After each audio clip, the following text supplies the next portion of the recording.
So, hi everyone. This is Adam Bessette, Chair of the Stewardship Ministry, and as obviously you know, we're doing things remotely, and we're doing a Zoom meeting with Dal and I to do basically what we would usually do, the step presentation.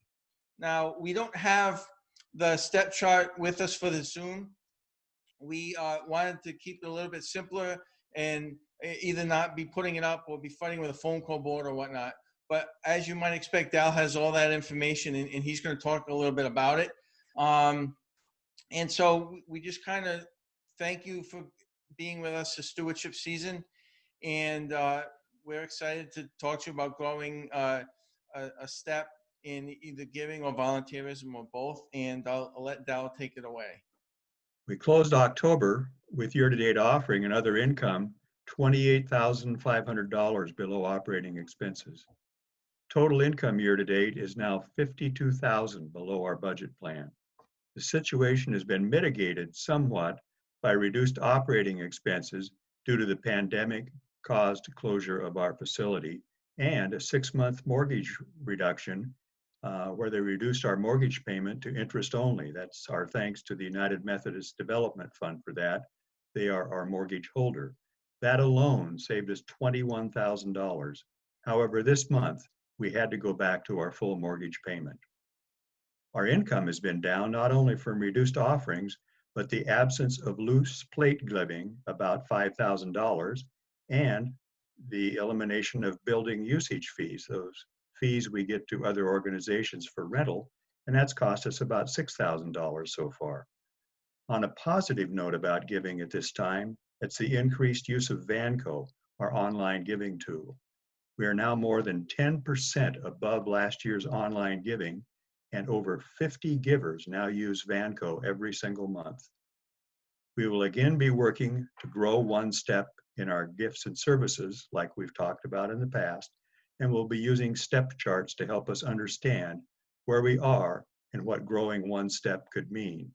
Last year, we had 44 units increase their commitments, and 15 of those were first-time pledging givers. The average pledge for this year was $3,208, up more than 8% from the year before. That shows how we stepped up and grew last fall. Okay, so thank you, Dal. One of the things I want to say is we will be including the step charts in the estimate of giving packets that you'll be receiving. But I wanted to take a second to talk about a different type of step chart. And I made a very, I don't know if you can see it, this is kind of humorously simple for a reason. It's a 3-step step chart. And what I want us to think about is stepping up and volunteering. So without quantifying it too much, I want us to think about, some of you might be at step 1. Step 1, you might consider somebody that goes to church or attends remotely in this day and age. And you're not sure how to get involved. There's lots and lots of ways to get involved, even in this time where we're attending remotely. The Matheson Street Ministry has a lot of incredible stuff going on.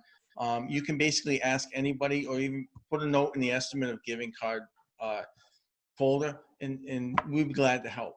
A third step person, I'm not going to name names. Our church, you all know that I think our church is incredible. It fires on all cylinders. This is largely due to the third tier volunteers that we have. We have a lot of people who just give incredibly of their time and talents. And it's much more than, I think you'd be amazed at how many we have. And they just give the time without asking. It's amazing. And the second step in that chart would be basically folks that are volunteering, but maybe they would like to do more, or they're not sure how to do more.